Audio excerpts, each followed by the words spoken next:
I'm so grateful for this opportunity na nakakasama ko dito sa Summer Body Course. Thank you for all the fellow judge and contestants as well. And sa mga followers, maraming salamat po. This week, Holy Week, nag-vacation lang ako. And kindly support my FB account, Emmanuel Manuel. And then my Instagram is will.29. Hi, good afternoon, Ed Sostea. My Holy Week is hustle and bustle since I'm a part of aviation company. I'm in a ground crew, so we don't have any holidays in this month of April. But I'm doing good, and if you want to follow me, just type Ed Sostea. Thank you. Good afternoon. Alright. Thank you so much everyone sa panonood, and I'm immensely grateful to stand right before you all.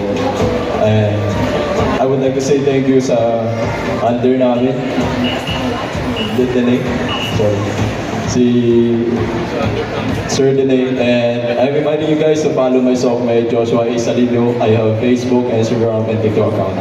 Thank you so much. Good evening everyone, Kevin Reyes.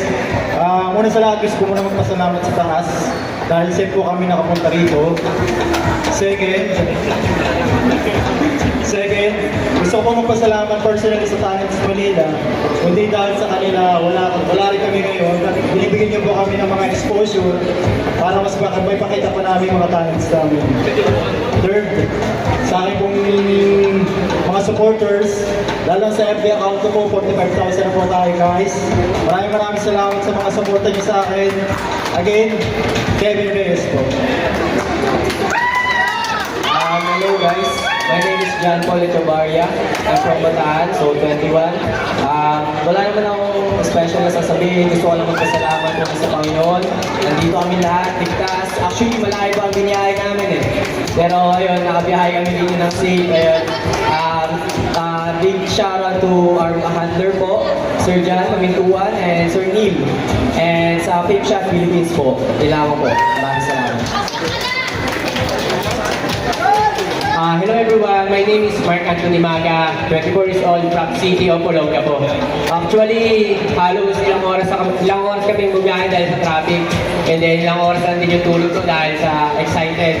Dahil first time ko po ito na lumapag dito sa Manila. And then, first of all, thank you po sa dalawang handler ko, na Sir Neil at Sir Jan. Dahil kung wala po sila dito, wala rin po ako dito. Yun lamang po. Maraming salamat.